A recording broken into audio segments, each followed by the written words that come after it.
A new series of explosions in Crimea. God, SBU, don't stop. Tarkanku, Donuslav, Yevpatoria, Saki district, Bakhchisarai district, Kacha, Sevastopol. Explosions. Panic has started in Crimea. Evacuation in Crimea. The SBU has launched the second phase of the special operation, the Kerch Bridge and Russia's nuclear triad. Ukraine is attacking two parts of Russia's nuclear triad: the headquarters of the Northern Fleet, Severomorsk nuclear submarines, strategic nuclear bombers, and the Kerch Bridge.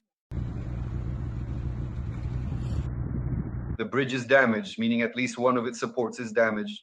If we look at the overall attack on Russian strategic targets, specifically strategic ones, for example, strikes on Russian strategic aviation aircraft, these are strategic targets, especially since there are 5 of them. As it turned out, there are 5, just as we said. The thing is, they didn't count the one at Ukrainka. At least one confirmed Tu-95 at Ukrainka was hit. So strategic aviation, and after that, the strategic bridge. The bridge is real. It has strategic significance because it connects Russian Taman with our peninsula Crimea. And if it is put out of commission, destroyed in principle until we liberate Crimea, or for example, until bombers can get close enough to simply drop hundreds of aerial bombs on this bridge, it cannot be destroyed. There are certain factors that make it impossible to do this. The only options there are either engineering methods for its destruction, that is, blowing up all the pillars, meaning it has to be brought down, but there will be a lot of problems at the very least with deactivating it from its active state. Or simply, for example, to damage it at this moment, as it was damaged at one time by the security services, and in 2022 and 2023, to put it out of commission for a certain period, at least for half a year. For example, for the duration of the summer campaign, that really is a challenge. Moreover, a significant and strategic strike specifically targeting the crucial Kerch Bridge is intrinsically tied to the very beginning of our comprehensive liberation campaign, which aims to successfully deoccupy the entire Crimean Peninsula from its current occupation. Why? Because without a doubt, the bridge must first be destroyed or damaged or put out of commission. There can be different mechanisms for this. To put it out of commission so that the Russians cannot transfer a sufficient number of troops to Crimea. After that, with long-range strike capabilities using the same drones and missiles to Crimea, which is 200 to 300 kilometers away, we have the ability, since almost all our equipment can reach that distance. So this is the main range for our long-range strike systems at the operational level, which are also handled by the security service. That's why I think the next wave will be strikes specifically on military targets in Crimea, of which there are at least 100 stationary ones currently operating and about 100 mobile ones as well. That's why the work of the special services lies ahead. There's an enormous amount of work to be done, so to speak, but you could already say that the strike on the Kerch Bridge is the beginning of this liberation campaign in Crimea. Roman Igorovich, regarding the nuclear triad, I heard a comment from Keith Kellogg. He's simply stunned. He believes that this is simply a huge, colossal problem for Russia. This is what is called escalation, that Ukraine struck at the nuclear triad of the Russian Federation in 2 components. This concerns the Northern Fleet of the Russian Federation, where the nuclear submarines are located, and of course, the strategic nuclear aviation. To what extent is this a breakthrough, and do you feel that the strike on the Kerch Bridge is the second phase of the SBU's special operation? Well, that means there will be a third phase. If, for example, they hit a submarine, I wouldn't be surprised if a Russian submarine from the same Northern Fleet or the same Pacific Fleet gets hit. They feel far too comfortable in the seas. We've already struck both land-based Russian positions and strategic Russian sites, but only one naval component has been affected so far. In the near future, most likely, if you remember, or rather if you noticed, the main directorate has gone quiet somewhere. They carried out an operation in Vladivostok. They've gone quiet regarding the Russian Pacific Fleet somewhere, and it's not out of the question that yet another Russian submarine might sink. Putin, as always, will say, what happened to the Kursk, to the submarine? It sank. What happened to the strategic aviation? It burned down. What happened to the Pacific Fleet? It broke up into quirks. So that could also happen. Let's wait and see. There's probably still a third serious blow ahead. And this is the first one. You're right to point out the issue with the triad. Emphasize this point properly. Why? Because the air component is one of the main components, and it was the first to be put into service. Specifically, strategic bombers are Russia's strategic nuclear armament. Maliuk's strike demonstrated that this component no longer dominates the world. Definitely. Why? Because, well, some $500 drone or a sufficient number of drones that can practically destroy Russia's strategic aviation, it is possible. Everyone understands perfectly well that the era of drones has already begun. The era of drones seems to be such that in the near future, planet Earth will turn into this. Planet Shelesiak. There is no water, no vegetation, no minerals, populated by robots. That is, it is populated by drones like these. And in the very end, this potential apocalypse could, of course, truly come to life, the one that was once vividly shown in many Hollywood movies. That is to say,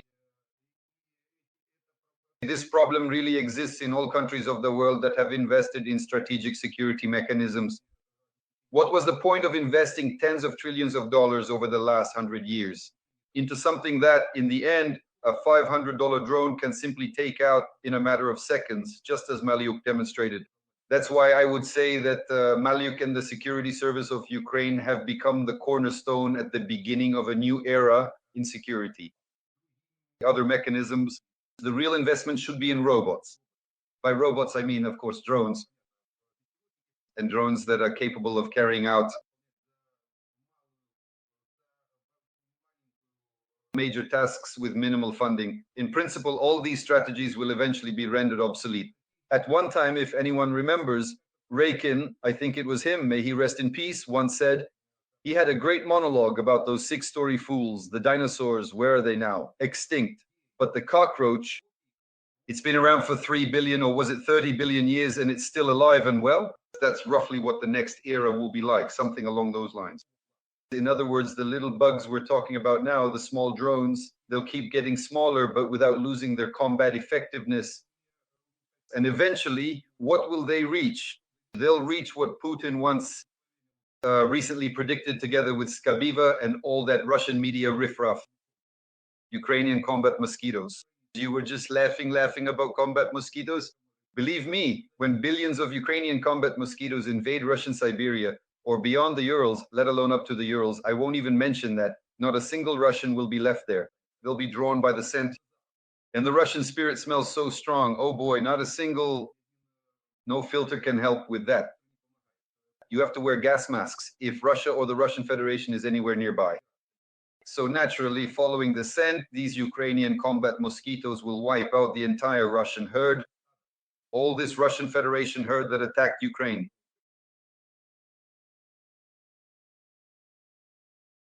Roman Igorovich, regarding the Northern Fleet and the Pacific Fleet of Russia, how feasible is it to carry out a special operation there at all?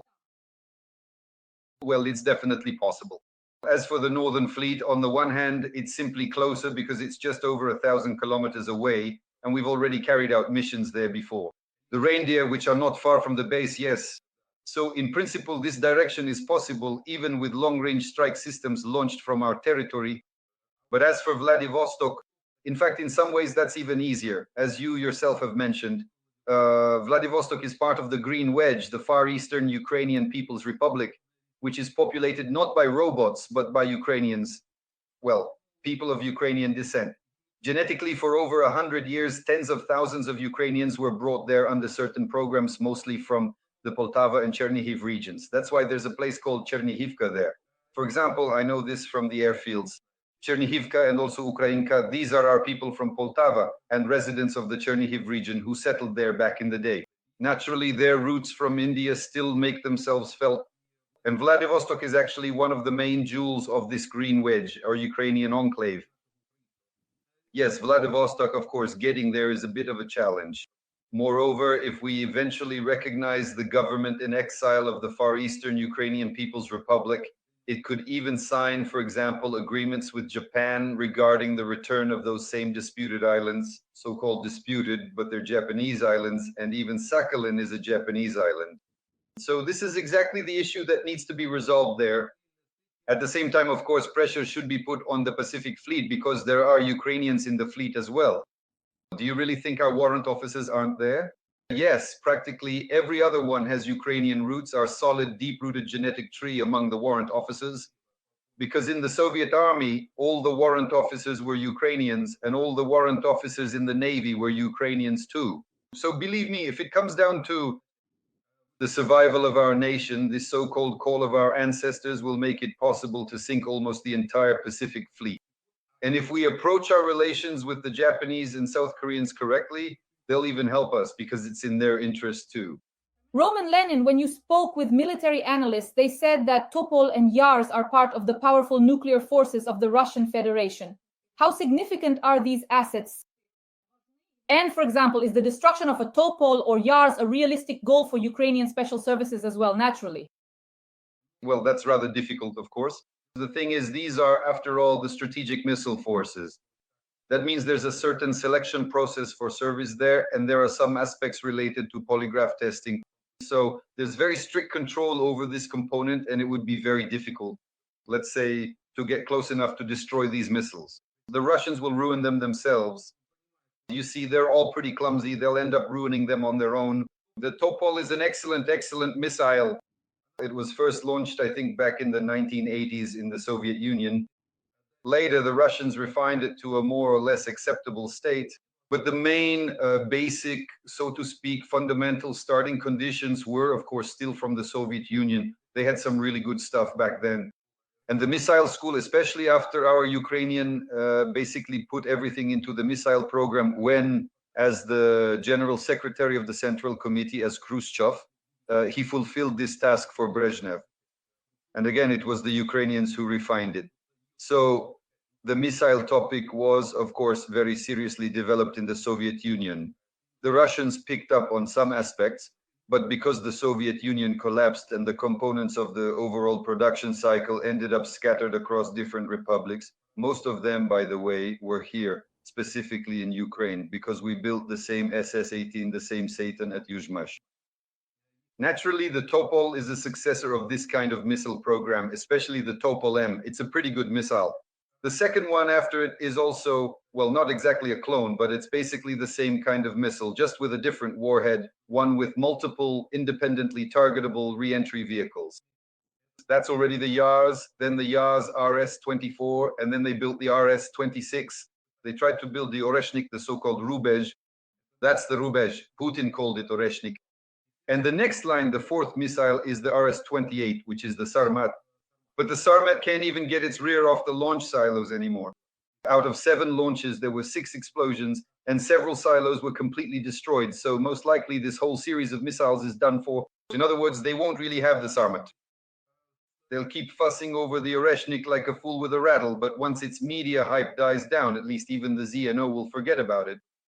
But there are 2 missiles that are serious and problematic for us and for the whole world as well, the Topol and the Yars. They can travel more than 10,000 kilometers. These are intercontinental ballistic missiles. Both the Topol and the Yars have nuclear warheads, and the Yars has multiple independently targetable re-entry vehicles, about 6 warheads, each with its own guidance system. So this really is a serious problem, although probably it's not as much of a problem for us because we're talking about nuclear weapons. The Russians aren't going to use nukes against us. And using a conventional intercontinental ballistic missile against us would be like using a microscope to hammer a lake. So it's not really our problem. It's a problem for NATO generals, for those guys. The Chinese, in other words, these are long-range means of destruction. For us, the main problem is the Iskanders. Iskanders, KN-23s and Kinzhal missiles. That is aeroballistic missiles that need to be neutralized. The optimal way to neutralize the use of these missiles is, of course, to destroy the Russian hydrogen industry, because everything is based on something. It runs on diesel, on gasoline, it flies on aviation kerosene. The hydrocarbon industry needs to be destroyed. Bankova has ensured the safety of the Russian hydrocarbon sector, so this is where the problem lies. It's very difficult to defend against a ballistic missile. We should have had our own a long time ago. It's already the 7th year. We probably could have set up serious production of these missiles by now, but we still haven't seen them yet. Well, we hope that eventually we'll get them, our own ballistic missiles. But the real problem for us, of course, is the Russian Iskanders. So first of all, we need to destroy their hydrocarbon infrastructure, all Russian oil refineries, everything related to fuel production. And secondly, of course, air defense, that is increasing the number of anti-ballistic systems like Patriot and SAMP-T. There is no third option. Roman Nikolaevich, you have always said that we need to turn our attention to the occupied Crimea. And now the SBU has carried out a successful special operation, and then bridges near Melitopol were blown up. These are very important logistical hubs that connect the occupied peninsula with the occupied south of Ukraine. And essentially, it is the lifeline for the enemy's grouping. How do you assess the situation now, with explosions last night and continuing explosions during the day in Crimea as we attack military targets? Please, the floor is yours. They have packed Crimea like sardines in a can with several million Russians from beyond the Urals who were promised something grand there. In other words, they've increased the number of Russian cattle in Crimea. Naturally, they've also packed it with military facilities for almost 11 or 12 years now. Before that, the Russian Black Sea Fleet was based there. We allowed them to do so. Well, mainly our so-called great leaders who thought they could see far ahead. So far ahead, in fact, that in the end, we lost Crimea in the first place. It started in 2014 when we allowed Crimea to be lost. So a large number of Russian civilian occupiers, they are indeed civilian occupiers, are not covered by any protections. None at all, though they don't even know this.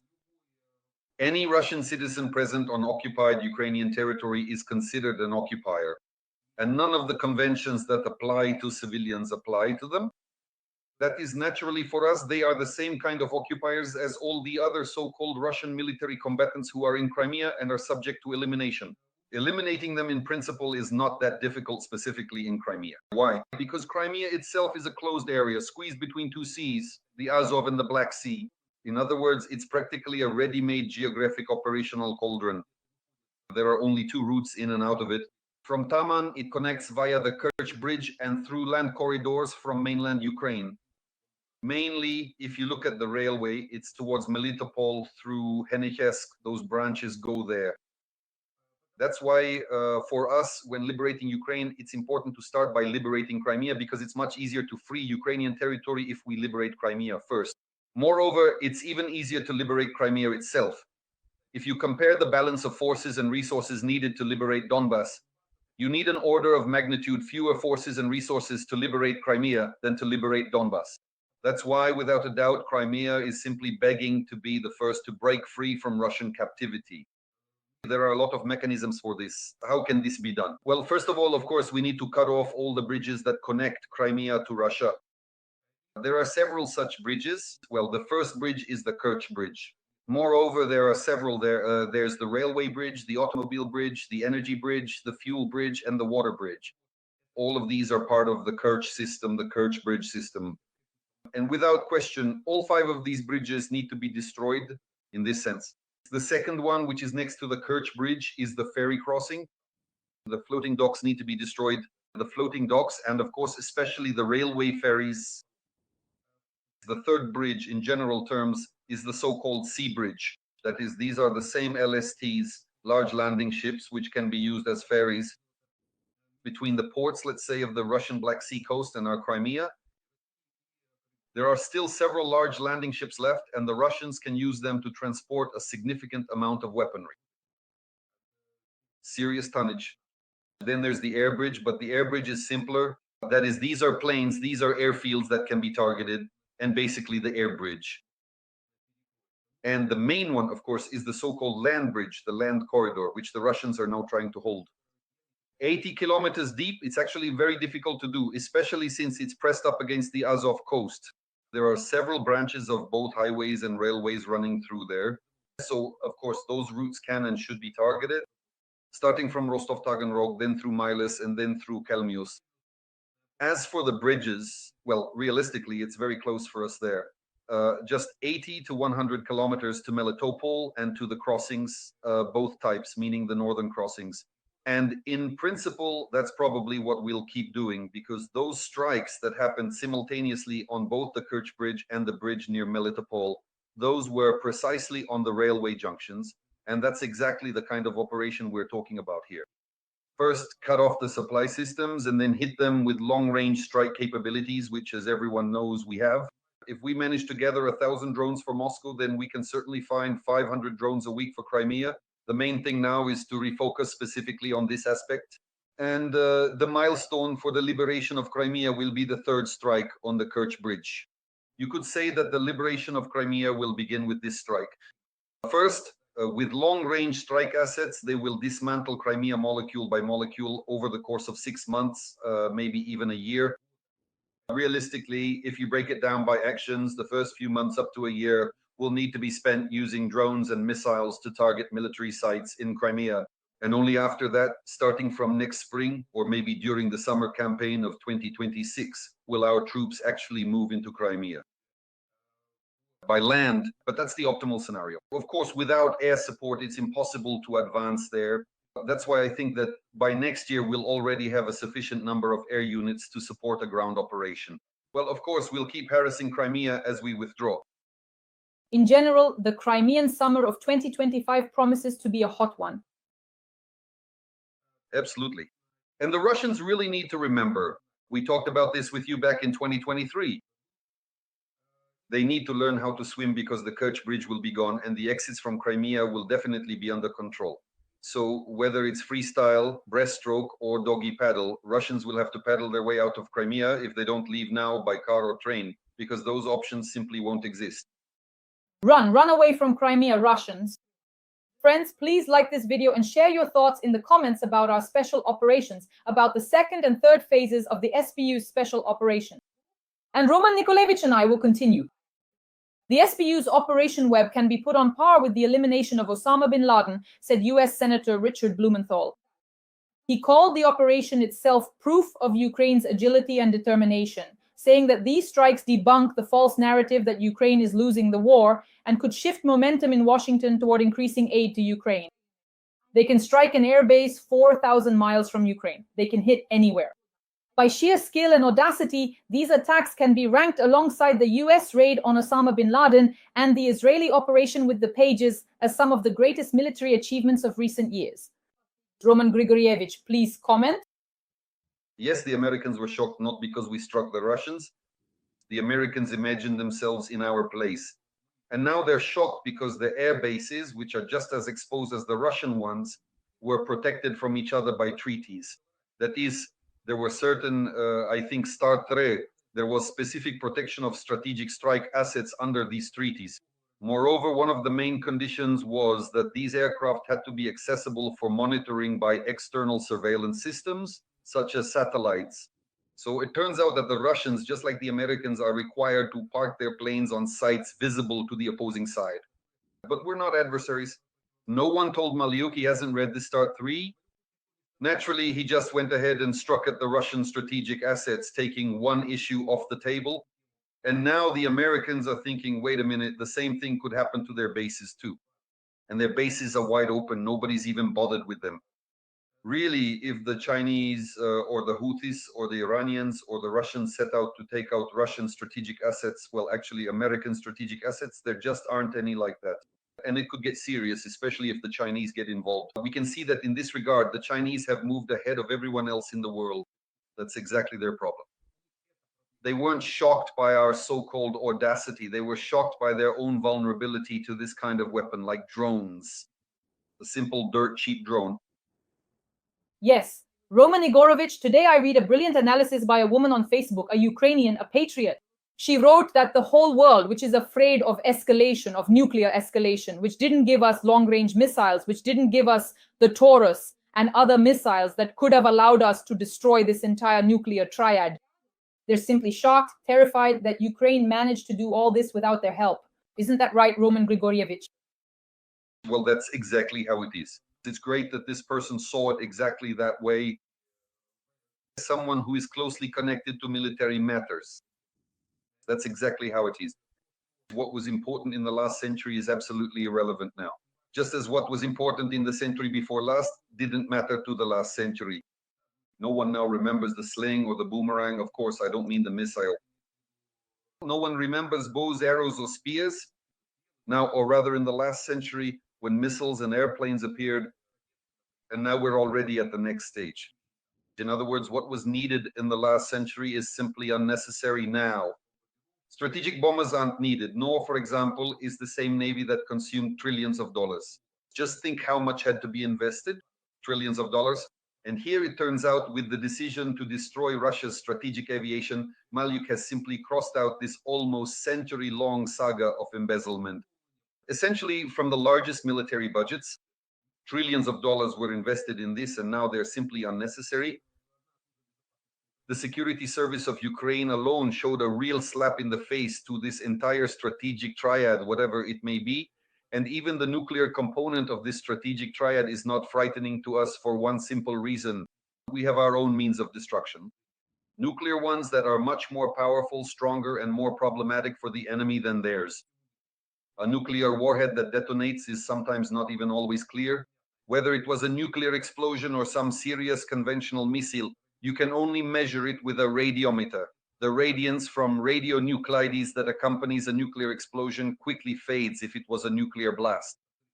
And believe me, if you unleash the effects with spent nuclear fuel rods over Moscow, as we've said many times before, even Lenin would come back to life.